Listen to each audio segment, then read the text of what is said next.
Well, when you watch the interaction on the tarmac and what was, sort of the, let's call it the nonverbal communications that were taking place. Now, Donald Trump's plane arrives first. Vladimir Putin arrives second. Donald Trump's the first one off the plane. Vladimir Putin is the second one off. So, it's Trump waiting on Putin. Putin gets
there is a lot of, I call it disinformation out there right now, suggesting that Putin agreed to freeze the conflict in Zaporizhia and Kherson, even some suggesting that he'd give those back. Putin can no more give back Zaporizhia and Kherson than Trump could give Alaska to Russia. It is, the if you will, the constitutional formation, how that territory became part of Russia is a constitutional process, and so Putin doesn't have the power to do that. The so it looks. The key thing is what happens with this meeting that's going to take place today at the White House. And I'm just looking to see if there's anybody walking in there now. There isn't. You got all, I call it the clown car from Europe is showing up, along with Zelensky. And the Europeans are going to try to put pressure on Trump to, force Russia to surrender. Russia is not going to surrender. And there are too many in the West that still believe they believe their own propaganda about Russia's suffering, Russia's going. They genuinely have created this. They believe in the myth that they have created, that Russia has suffered massive losses on the battlefield in terms of men, that 1 million or more men have fled Russia. So Russia is suffering this desperate shortage of manpower. They can't recover. The economy, my God, the economy's terrible. I mean, they've got 2.2% unemployment. That's unsustainable. Go, what? They got full employment. Oh, the inflation's ravaging them. Yeah, that's coming down. So I mean, I can't emphasize enough how many people in the United States believe this crap. And that's where they're pinning their hopes right now. Somehow the economy in Russia forces Russia to back off. Oh, and that they are China's bitch. They are the subservient secondary partner of China, is just telling them what to do. Putin, get over here, shine my shoes. Mr. Putin, get over here, wipe my ass. And it's like, where do you people come up with this stuff? So the United States is still in a condition of complete denial, not willing to accept what happened on Friday. I think something is cultural, Larry. They don't understand, these people in power don't understand partnership. They want to be the master or the subservient. Right. They don't understand equal right. They do two characters, Putin from Russia and Xi from China, they can communicate to each other. They can understand the reality of what's going on after that to report on that. Yeah, no, he's Putin is not. I think the West believes that Putin's looking at this strictly as a bilateral exchange, the United States and Russia. But Putin is looking at this in a broader context of Russia's relationship. I could read you. In fact, just let me give you a sample of what I'm talking about, because it's so the people will understand this attitude. So this is this one person that is, he thinks Russia is just complete fraud, and he says the real game that is going on is China. How Trump handles Ukraine and Putin will make all the difference as to what Xi concludes he can do or not on Taiwan and other issues. It will also matter to Kim. There is also the effort to get Putin to see he is better to side with Trump than Xi over time on certain issues. It is the economy, stupid. That is the decider in this situation. Putin knows his economy cannot sustain the war for more than another year at most. And he needs Trump to do trade deals and lift sanctions, or Putin will be out and the Russian economy will eventually collapse with no oil income if the war continues. Trump also is sending Xi the message: I can make bad things happen to your economy as well if you don't cooperate. So you need to tell Vlad to make a deal. Trump is setting the image he wants the world to see after Biden. Can you believe this horse shit? I mean, honestly. And I got to tell you that, this person is a prominent person, and he's involved financially and is considered, someone that people go to for advice. That's what they think. Where do you begin to try to say, you're wrong? Because I've tried that. I've tried it politely. Doesn't listen. In fact, this person accused me, you just got fooled by Putin. Moscow, hey, this is what he said. Moscow is a Potemkin village. Now, Potemkin village harkens back to, the reign of Catherine the Great, when her lover Potemkin created, supposedly, and there's questions about the historical accuracy of this, created facades in villages to make it look like things were good. Moscow is a city of 16 million people. And this clown, who I just read from part of his presentation, believes that Putin is so masterful that he gets 16 million people to swear and use expletives. Yeah. Larry, how do you see the way that the Russian society or the Russian people are reacting to the meeting between the two presidents? It seems that they feel somehow positive. I see, as I understand it. Your take on that, and why? What are the main elements in their opinion that makes the meeting positive? Hey, they got to see Putin being treated with respect, and they want this war over as much as anybody, but they don't want it over just to have it end and them still be in the same situation of facing military and economic threats from the West. And there's still part of me that believes that I think Russia is being a bit naive in this, because I maintain that the intent of the United States, not Trump, but this goes deeper than Trump and into the deep state, that Trump and the Europeans, they are now determined to destroy Russia by any means possible. But the problem they're running up against is their own economy, their own power is shrinking, not increasing, and making them less able to confront Russia.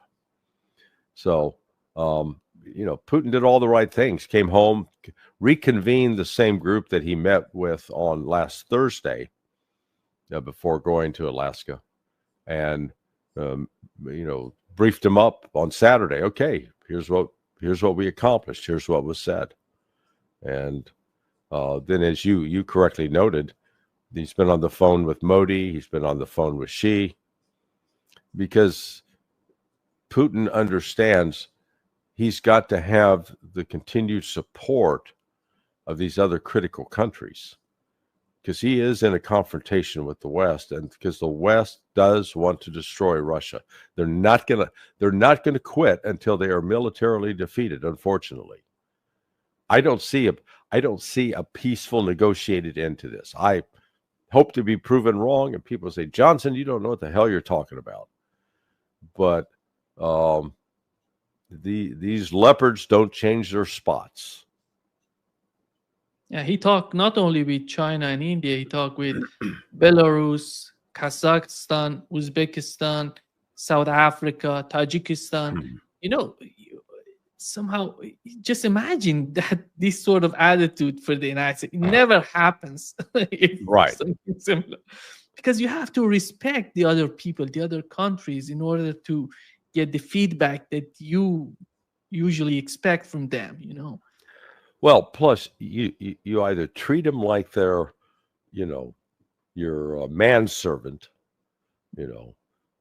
come in here, shave my cheeks, or you treat them as friends with respect. Yeah. Or recognize, hey, I need you, your relationship with me is important, and that's why I'm talking to you. That's the message that comes off. That's not what happened when Trump called the Europeans to report in. And I said it'll be fascinating to see if they allow cameras into the Oval Office with all these people lined up. In fact, I don't think the Oval Office could hold them all. The contingent that's coming from Europe, along with Zelensky. Yeah. Here is, Larry, what Steve Witkoff on CNN said about the meeting.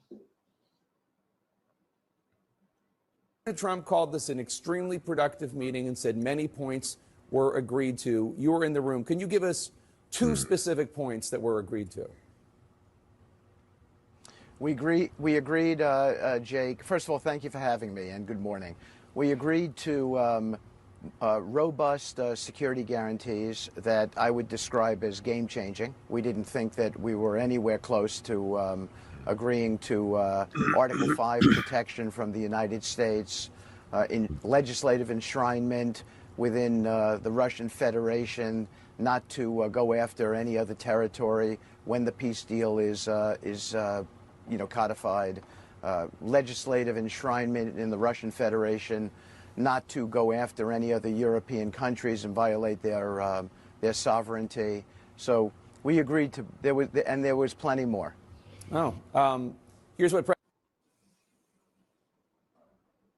Larry, what he said, he simply says that so whatever has happened, the front line would be the main line to be discussed, and the guarantee, security guarantee, as I understand it, that Witkov is trying to explain to us, to the CNN reporter, he says that Russia would not go further in the western part of Ukraine, and they're not going to attack Europeans because they were never going to do that. They were never planning to do that. So they say, okay, yeah, sure. You know, they are what is not known, or where we're getting mixed signals. Witkoff and company implied that Putin's going to give up on Zaporizhia and Kherson. Putin can't give up on Zaporizhia and Kherson. That's Russian territory. Period. And despite, however, the West wants to pretend that it's not, it is Russian territory, just as much as Crimea is Russian territory. Russia's not going to give up on its territory. Very simple. The West keeps pushing, oh, yeah, we can find a deal. No, there's no deal now on that. That's done. The only deal is what happens to Dnipropetrovsk, what happens to Sumy, Poltava, Kharkiv, because the Russians are moving into those areas and have vowed to keep it, but it's not formally part of the Russian Federation because there hasn't been a vote. And the Rada hasn't confirmed the election results and accepted and taken the legal steps under the Russian Constitution to recognize those territories as part of Russia. So Putin can give those up. He can offer to withdraw, but this means Ukraine's going to have to stop its military activities and withdraw basically west of the Dnieper River. Under Zelensky right now, I don't see him doing that. They're going to try to insist to keep this up. And again, we come up against this narrative that's being pushed so feverishly in the West about that Russia's failing militarily and that they can't continue this much longer. No, it's just the opposite. But as long as the West continues to enable Ukraine, the war is going to continue. So we don't have the full details of what they actually agreed to, but it sounds like, at least for once, Witkoff, Rubio, Trump at least listened and heard what Putin was saying. What are the security guarantees that the United States, together with Russia and Europeans, would be able to give to Ukraine? Do we know anything about that? No, not really. I know what they're saying, that you could get a potential deployment of NATO troops into Ukraine. Not going to happen. Russia has not fought for 3.5 years in order to allow NATO troops to now come in and officially, formally occupy territory in Ukraine. If Putin did that, he'd be, the military would step in and say, wait a minute, no, No. We've not lost 150,000 of our colleagues, so you can give away our security. Ain't going to happen. Yeah. Larry, Europeans together with Zelensky, as you mentioned, Zelensky, as we talk, he had a meeting, or he's having it right now with Keith Kellogg, and before going to the main meeting with Donald Trump. Do you feel that we're going to see the same sort of meeting, or the tone of the meeting, the atmosphere of the meeting would be different? Here is what Marco Rubio said about that. Concern from the Europeans that President Zelensky is going to be bullied into signing something away. That's why you have these European leaders coming as backup tomorrow. Can you? No, it isn't. That's not why they're them? coming as back. That's not true. No, but that's not why. That's not true. They're not coming here tomorrow to keep Zelensky from being bullied. They're well, not that coming. February in fact, Oval Office they're coming meeting here in tomorrow front of television cameras, where President Zelensky. Do you know how many meetings we've had since then? Oh no, I know, and I was just up in Alaska watching the one with Vladimir Putin, where a red carpet rolled out. No, but it was Zelensky. We've had more meetings. We've had one meeting with Putin and like a dozen meetings with Zelensky. So, but that's not true. They're not coming here tomorrow to keep Zelensky from being bullied. They're coming here tomorrow because we've been working with the Europeans. We talked to them last week. There were meetings in the UK over the previous weekend. And they said President Trump was going to demand a ceasefire as early as Thursday. No. But you said that they're coming here tomorrow to keep Zelensky from being bullied. They're not coming here tomorrow. Oh, this is such a stupid media narrative that they're coming here tomorrow because Trump is going to bully Zelensky into a bad deal. We've been working with these people for weeks on this stuff. They're coming here tomorrow because they chose to come here tomorrow. We invited them to come. We invited them to come. The president invited them to come. Yeah. By the way, Larry, the way that the mainstream media in the United States and in Europe is behaving, they're trying to destroy everything, and they're making things that they're trying to manipulate the situation. And your take on that? Do you know how ice cream is made the old-fashioned way? You put it in ice cream, you crank the handle, and it spins and spins and spins and spins. Oh. Man, we're watching a really nasty tasting ice cream being made. All the spinning going on. The notion that the United States invited the Europeans, hey man, if you're not doing anything on Monday, come on over to Washington. Let's have a chat. Maybe we would grill some hamburgers, hot dogs, and just, hang out. That's not what happened. Europe flipped out after seeing Putin getting the red carpet treatment. And they immediately got on the phone with Zelensky. And, for Rubio said, oh, we've only had one meeting with Putin. Oh, bullshit. That's not true. I mean, what bothers me, what enrages me, is that these people just do nothing but lie constantly about what's going on, instead of just having an honest, straightforward discussion about what is actually happening. So we're constantly left trying to figure out, what are they doing? The idea that the Europeans and that we've been keeping the Brits and the Germans and the French all up to date, up to speed on what's going on, and that they're really happy with it. I mean, they're not true. So, I understand, Marco Rubio working at State Department as a diplomat. The definition of a diplomat is someone who's paid to lie for their country. Okay. So to that extent, he's fulfilling the full definition of diplomat. But this, what I fear will happen today is that once they get in there and Trump is facing this united front, that he's going to fold on some of the commitments he made to Putin, or they're going to readjust the position. And, until there's actually a concrete deal in place, I don't see Russia letting up on its military offensive against the Ukrainians all along the line of contact. So the war will go on. Yeah, actually, Sersky reported that, as he mentioned, he believes that Russia is preparing to deliver a powerful strike on the Zaporozhye front. And he says that they're transferring the forces from the Sumy region, bringing to that front. And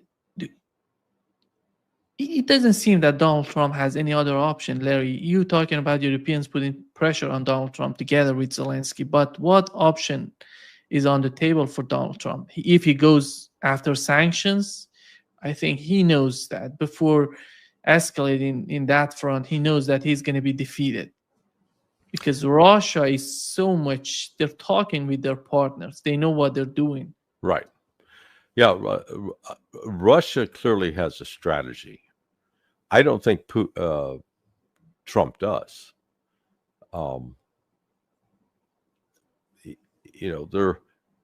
If you watch Donald Trump towards the end of that summit on Friday, while his exchanges with Putin were cordial, that he was tired. I mean, he was showing visible signs of weariness. And yeah, he's starting to show his age. Yeah, he doesn't have the same sort of energy level that he was exhibiting, 8 years ago. But he's under pressure on a variety of fronts. I was invited where I live to speak to this one community group. It's a gated community. That means you have to go through a guard gate to get into it. But it's, basically a retirement community. So people over 60, and these were all ardent Trump supporters. And many were sitting there. They were wearing the Trump memorabilia, the shirts, the hats, and stuff. But they asked me to come talk to them last night and talk to them about Ukraine, Russia. They are sick and tired of these damn wars. They voted for Donald Trump to get us out of these wars, to stop spending our money in Ukraine.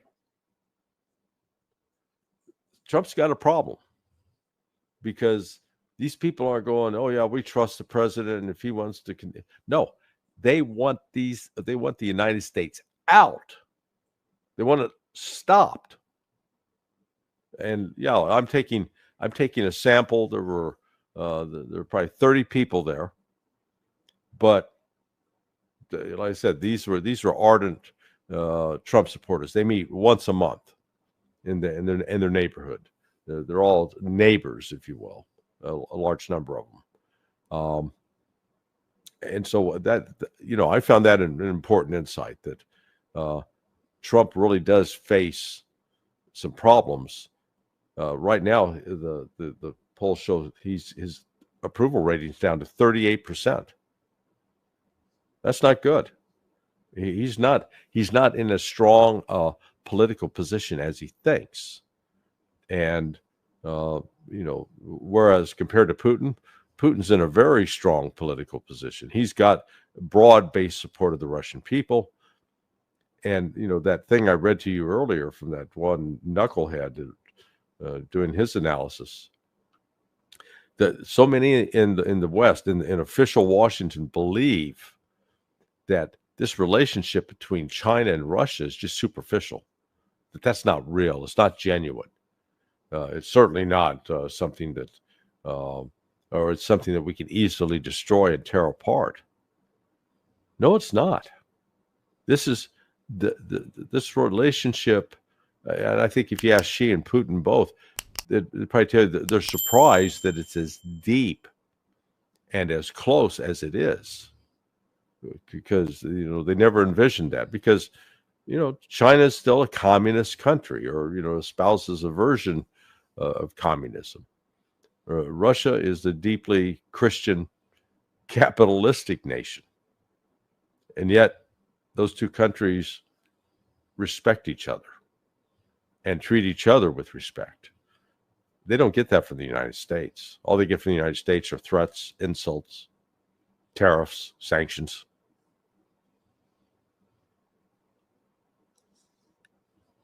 Larry, Russia, I think the main problem is still the Wolfowitz doctrine. I know that you once mentioned that you know him because your son was in the same school as his son.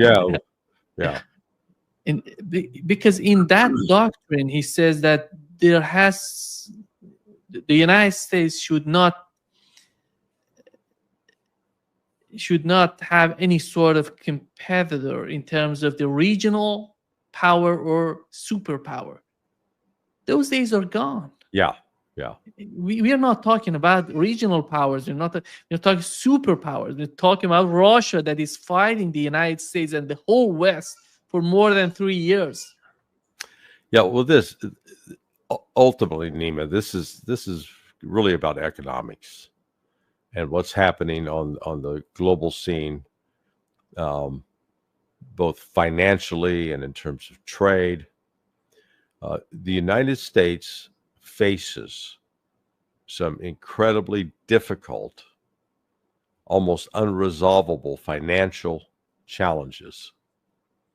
And we're just, the simplest way to put it, it's like you're back in college and you got a credit card. You have now maxed out the credit card and you've still got bills coming in, but you don't have enough cash flow to pay those bills. That's where the United States is. And it's not just the United States. UK, same position. France, same position. Germany still has, they still have some reserves, but their debt level is growing every year now. It's not going down, and they are deindustrializing. Russia, by contrast, is 14%, 19% of its debt to GDP. So in other words, it's still able to make money, pay its debts, but still have money left over. And building these trade relations with China, with India, with Brazil, with Iran, with Vietnam, Indonesia, Malaysia, Russia is looking at this very strategically, whereas the United States isn't. We've got Trump is listening to this knucklehead named Lutnick, who I guess he was the big advocate for the tariffs. And when you start imposing tariffs on countries where you had a trade surplus and countries that were ostensibly considered your allies and friends, and the result of you imposing tariffs on them is to anger them to the point that they don't want to deal with you anymore. How is that a viable strategy going forward? So, here in the United States, the messaging that comes out over much of the media is still that the United States is this dominant power and the rest of the world has to do what we say. And, sorry, those days are over. It's just we haven't realized it yet. But there's going to be some event or some series of actions that will drive that home. In particular, if there's a global financial crisis, Russia will weather that. What I find fascinating is this notion that Russia right now, with full employment, with inflation being brought under control, with an above, the growth, the economy is growing at 1.4%, so it's not quite stagnating. That somehow that's the verge of collapse, whereas Russia actually went through collapse in the 1990s when the middle class declined, from having a middle class where 50% of the population was middle class down to 7%, where the average life expectancy for men declined from like 63 to 56. That means people were killing themselves and dying in great numbers.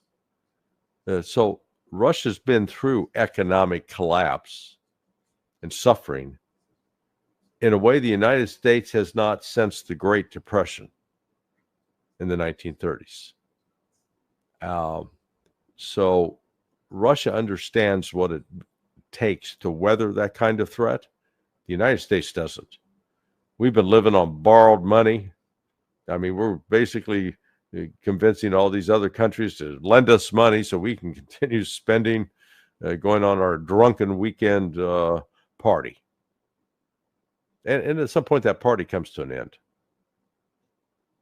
I think one of the main issues that should be discussed during the meeting between Europeans together with Zelensky and Donald Trump would be, do they really know the reality of the conflict in Ukraine? Do they really want to go deep into those main problems that Russia is talking about?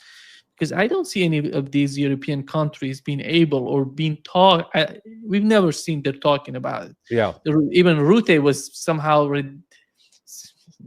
ridiculous. And the guy, Medinsky, this history guy, comes to us and talks to us. You know, because before, without going that deep, you're not gonna. Are they really? Let's assume they're deep. They understand what Russia is talking about. Do they really? Are they really honest with themselves? Yeah. No. And Nima, they don't understand what Russia's talking about. They've created a mythology. So this war, Russia is Nazi Germany reborn in their narrative. Vladimir Putin, worse than Hitler, and he is wanting to conquer the world. He's not content to rule over Russia. He must take Europe. And Ukraine is the first step in that. I mean, they really believe this. So that's the narrative that's been created. And I think I mentioned it to you on Friday, maybe I didn't. I went back searching the press to find out when did the narrative about Putin become so negative and so actually divorced from reality? Because he took office, he became acting prime minister in August of '99. Then formally installed in December of '99. Yeltsin resigned. But during those first years, Putin was actually got good press coverage in the West. I mean, Barbara Walters, who was famous correspondent, and she interviewed him, gave him they called her Baba Waters. Putin got the great treatment from her. But then comes 2003 and the U.S. invasion of Iraq, an illegal invasion, an unjustified invasion. Putin opposed that, spoke out against it, condemned it. And at that point, the fury of the West was turned on him, and the narratives began to be constructed. And it was the next year, I believe, in 2004, that you got the first color revolution attempt in Ukraine. So basically, since Putin wasn't going to play along with the Western plan to invade and control other countries, then he was going to be accused of doing the very same thing and attacked for it, even though it wasn't true. And so this was the ultimate form of psychological projection, where the West, the United States, was accusing Putin of doing what we were doing. And Putin had no intention of doing that. So that has not changed. That mentality has not changed. And there is no effort to allow people with what I call a reasonable view about Russia on any of the major news channels or newspapers, for that matter, to talk about this. Instead, it's a steady diet of anti-Russian, anti-Putin propaganda. And until that stops, I don't think these political solutions are actually viable in the West.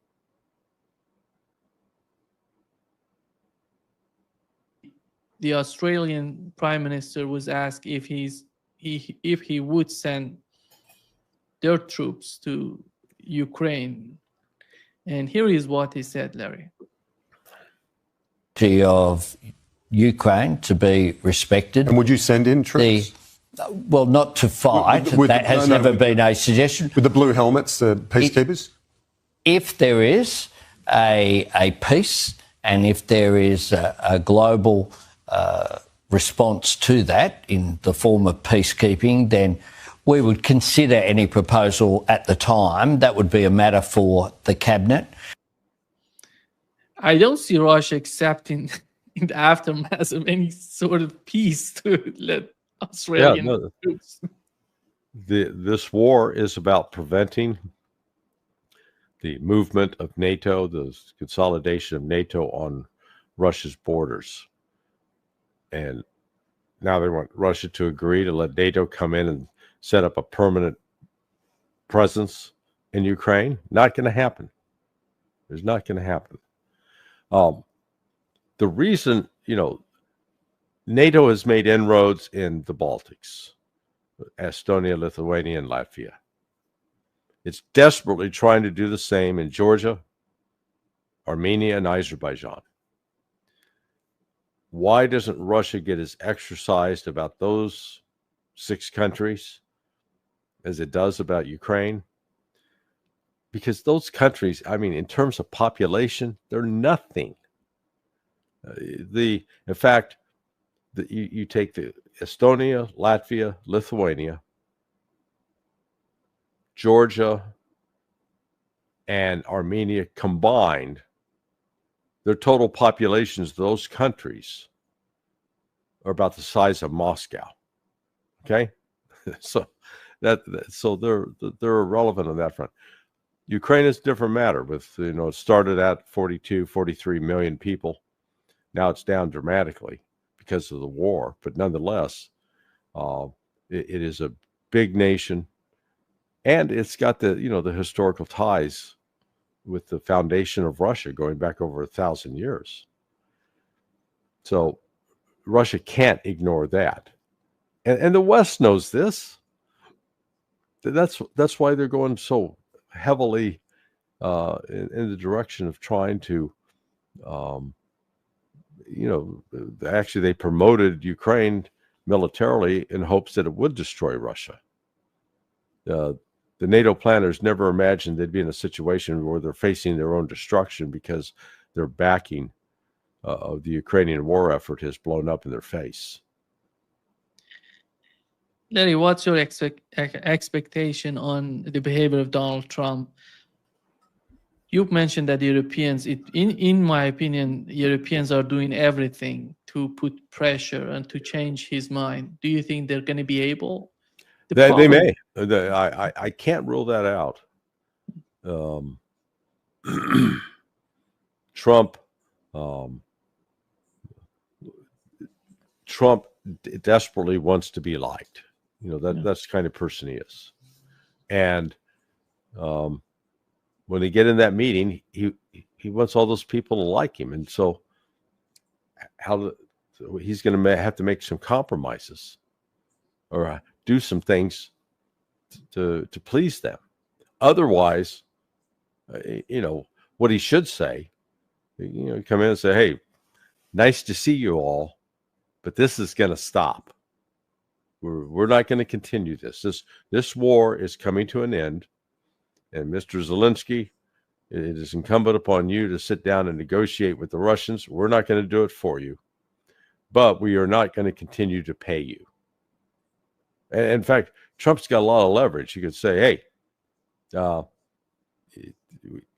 we're going to allow you, we guarantee you your safety here in America. You can come live here. But this is going to stop. We're not going to continue to enable this conflict." He's not going to do that. So the war will continue. until we reach a critical stage where Ukraine will collapse and the West won't be able to do a damn thing about it. And his obsession with the Nobel Peace Prize is beyond me. I cannot get it. Why he's so desperate to achieve that. Well, again, it goes back to this, people think I'm making this up about him being insecure. That right there is the hallmark of, what's wrong with him psychologically. I don't come on in here and say, man, Nima, I'm the best commentator out there. Nobody talks better than me. I'm the greatest.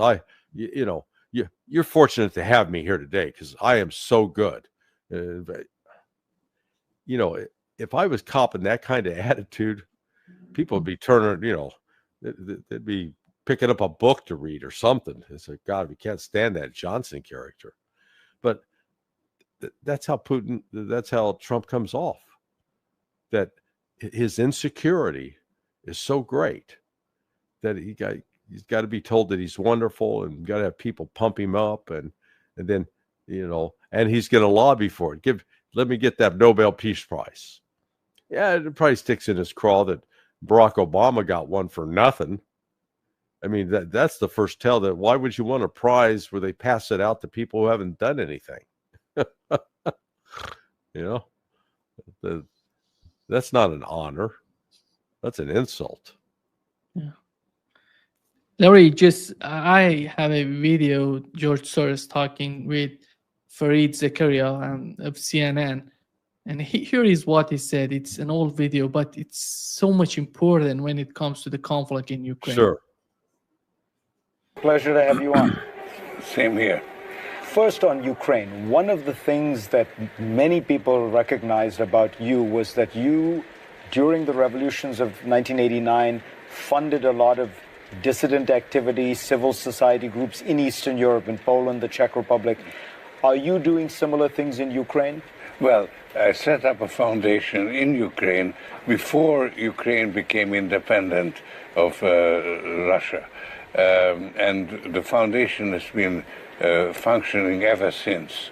And it played an important part in events now. Do you think Ukraine will be able to assert a kind of independence from Russia and an alignment with the West, not a specific alignment as in NATO, but a kind of orientation toward the West, or will the Russians always stop them? No, Putin will try to destabilize Ukraine. The foundation has been functioning ever since, and it played an important part in events now. Yeah, going back, this guy is so much deeply involved in Ukraine. Oh yeah. No, he is one of the most destructive forces in the world. Ranks right up there with the CIA. And not about it would be one thing if Russia, if the Russian government was running around oppressing people and suppressing their the right to assemble and suppressing their right to speak out. But that's not, whatever efforts the Russians take against certain groups is mirrored, and in fact, it's far worse in the UK today and in Germany, where people are actually being prosecuted than as compared to Russia. So, we're living through an era where there are so many outside forces that are trying to intervene in and control the political situations of countries, and without any regard for what actually happens to people as a consequence of this. There are well over 1 million Ukrainian men now dead as a consequence of this war. No telling, if it's 8 million, 10 million that have fled Ukraine and are now living in places from, throughout Europe, United States, South America. It's a human tragedy. And this was all quite preventable, but it was done deliberately on the part of the West. Larry, what's going on in Israel, in Tel Aviv? Huge protests, and more than 1 million people on the street protesting the administration in Israel, the Netanyahu administration. Yeah, the saying, chickens are coming home to roost. Netanyahu in the last 2-3 weeks has had this, now he's become, I'll call it a religious fundamentalist, talking about establishing greater Israel. And we talked, I think we talked about that briefly the other day, which encompassing Jordan, Iraq, Saudi Arabia, Egypt. Mm. They don't have the population to do that. And yet they continue to pursue this genocidal campaign against the Palestinians. And with each passing day, they become more and more isolated internationally. It is creating a real problem. So I noticed that Italy is putting on a trade show and specifically made a point about disinviting Israel from participating in it. The more Israel, the only thing that's going to change, not the only thing, there are several things that could change and change the situation in Israel, force Israel to stop the genocide. The easiest way is for the United States to cut off the funding, cut off the military support, and tell Israel, not only are you going to stop this, but we're sending a carrier task force to the region, and with the marine amphibious units that are going to go onshore and start feeding the Palestinians, and we'll help them rebuild Gaza. That would be the ideal. So that's not going to happen. But another thing that can happen is if the countries that currently are the major trading partners with Israel decide we're going to embargo the things that you send to us. We're going to stop sending to you what we traditionally have until this stops. That would bring it to a screeching halt. Israel could not survive. But the military strain of what they're doing, it's costing, it's not beyond killing, costing deaths every day, now hundreds of Palestinians per day. The Israelis are dying too at their own hand. The number of IDF soldiers, these reservists coming out and killing themselves, it's becoming a real problem.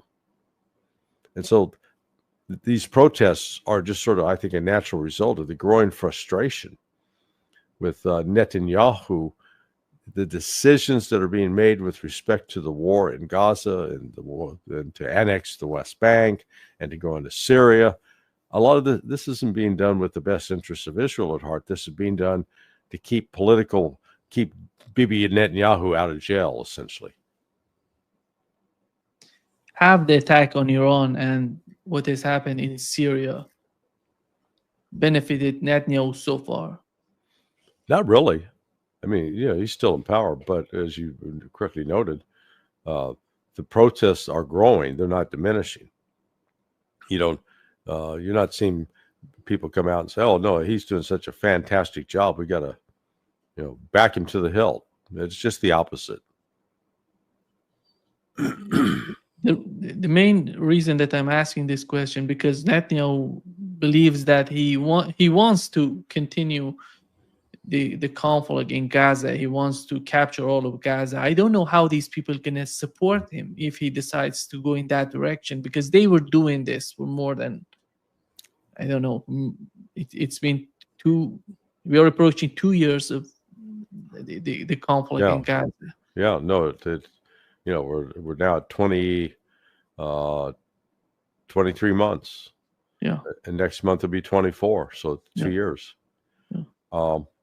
And the situation is they try to put more troops into Gaza to quote, get control of it, in particular in Gaza City, they're simply creating more targets for Hamas fighters who are hidden. You know, the one of the downsides of what Israel has done in creating so much rubble is it provides natural cover, concealment for snipers.